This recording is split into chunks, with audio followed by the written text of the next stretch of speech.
এখন আমরা অনুশীলনীর 4 নম্বর অঙ্ক নিচের সংখ্যাগুলোকে কোন ক্ষুদ্রতম সংখ্যা দ্বারা ভাগ করলে ভাগফল পূর্ণবর্গ সংখ্যা হবে সেগুলো করে দেখব। 4 নম্বর প্রশ্ন আমাদেরকে বলছে, আমাদের কিছু মান দেয়া আছে, এই সংখ্যাগুলোকে কোন সংখ্যা দিয়ে ভাগ করলে ভাগফলটি একটি পূর্ণবর্গ সংখ্যা হবে।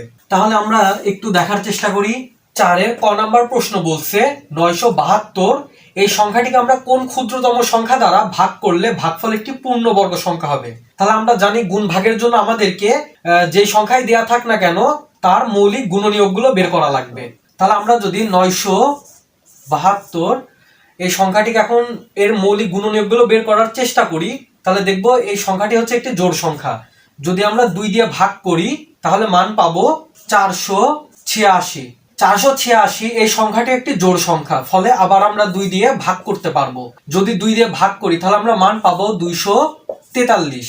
তাহলে আমাদের এই 243 এই সংখ্যাটির দিকে যদি আমরা খেয়াল করি, এটি তো একটি বিজোড় সংখ্যা, ফলে এটি 2 দিয়ে ভাগ যাবে না। এটি 3 দিয়ে ভাগ যাবে কিনা যদি আমরা একটু দেখার চেষ্টা করি, তাহলে 4 আর 3 যোগ করলে 7, 7 আর 2 যোগ করলে 9, ফলে এই অঙ্কগুলোর সমষ্টি 9 দিয়ে বিভাজ্য হয়, ফলে এই সংখ্যাটিও 3 দিয়ে বিভাজ্য হবে। যদি আমরা 243-কে আমরা 3 দিয়ে ভাগ করি তাহলে মান পাবো 81। 81, 8 আর 1 9, ফলে 81 এটিও 3 দিয়ে ভাগ যাবে। যদি 3 দিয়ে ভাগ করি তাহলে মান পাবো 27। 27 এই সংখ্যাটি 3 দিয়ে ভাগ যায়, 3 নং 27, আবার 9 এটিও 3 দিয়ে ভাগ যায়, 3 3 9। তাহলে আমরা লিখতে পারি 972 সমান 2 গুণ 2 গুণ আমাদের 3 আছে 5টি। তাহলে আমরা এখানে 3 5 বার গুণ করব। তাহলে 2 3 4 5। এখন যদি আমরা জোড়া বানানোর চেষ্টা করি দেখবো আমরা এক জোড়া 2 আছে, এক জোড়া 3 আছে, এখানে এক জোড়া 3 আছে, কিন্তু এখানকার 3টা এটা জোড়া বিহীন আছে। ফলে আমরা লিখবো এখানে 3 আছে একটি, অতএব 972-কে 3 দিয়ে ভাগ করতে হবে।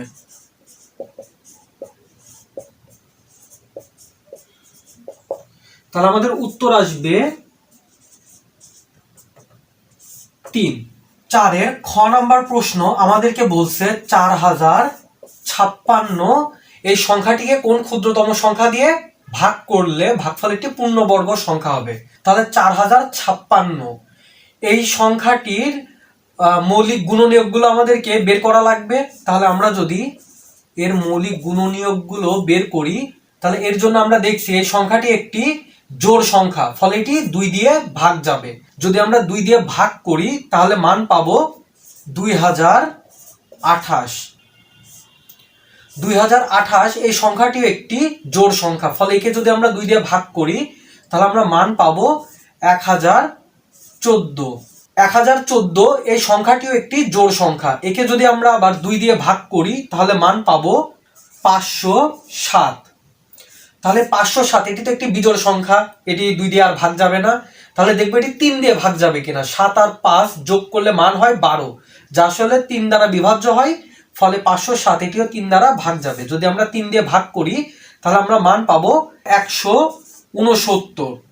169 সংখ্যাটি এটি 9 6 15, 15 একে 16, ফলে এটি 2 দিয়েও ভাগ যাবে না, 3 দিয়েও ভাগ যাবে না।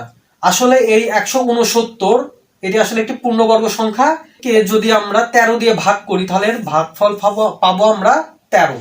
তাহলে আমরা লিখতে পারি 4056 সমান 2 গুণ 2 গুণ 2 গুণ 3 গুণ 13 গুণ 13। এখন যদি আমরা জোড়া বানাই দেখবো এক জোড়া 2 আছে, এক জোড়া 13 আছে, ফলে এখানে আমাদের অতিরিক্ত আছে একটি 2 এবং একটি 3। তার মানে আমাদেরকে এই 4056 এই সংখ্যাটিকে 2 এবং 3 এই দুটি সংখ্যা দ্বারা ভাগ দিতে হবে। তাহলে আমরা লিখব এখানে 2 ও 3 আছে একটি, অতএব 4056-কে 2 গুণ 3 সমান 6 দ্বারা ভাগ করতে হবে।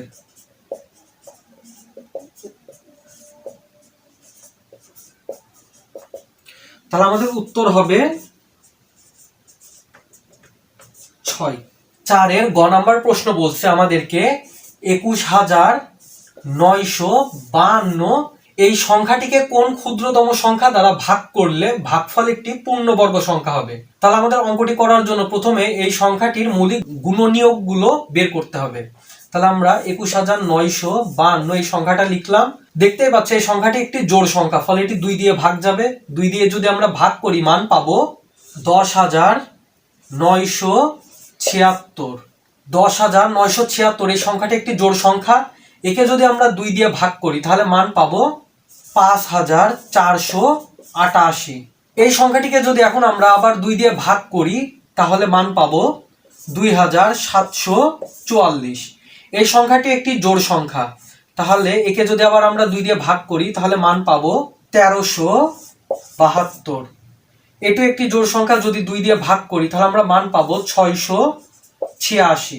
686 একটি জোড় সংখ্যা, একে 2 দিয়ে ভাগ করলে আমরা মান পাবো 343।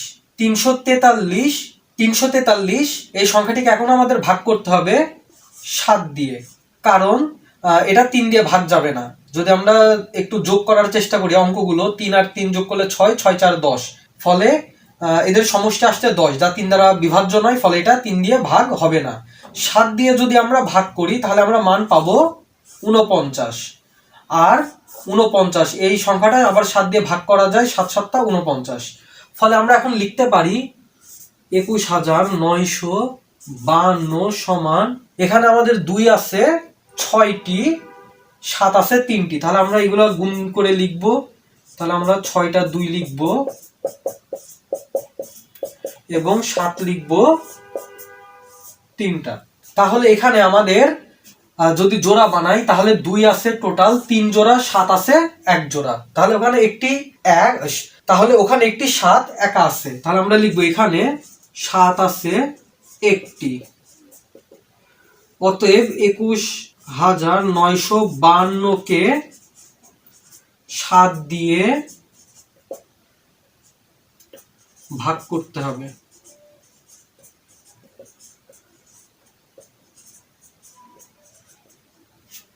তাহলে আমাদের উত্তর আসবে উত্তর 7। প্রিয় শিক্ষার্থীবৃন্দ, তাহলে আজ আর নয়, আজ আমরা এখানেই শেষ করছি। তোমাদের যদি কারো কোনো সমস্যা থেকে থাকে তাহলে তোমরা আমাদেরকে আমাদের ফেসবুক গ্রুপ এবং আমাদের ফেসবুক পেজে জানাতে পারো। আমরা আমাদের পক্ষ থেকে যথাসাধ্য চেষ্টা করব তোমাদের সহায়তা করার। তাহলে দেখা হবে পরের ভিডিওতে। পরের ভিডিও দেখার জন্য আমি তোমাদের আন্তরিকভাবে আহ্বান জানাচ্ছি।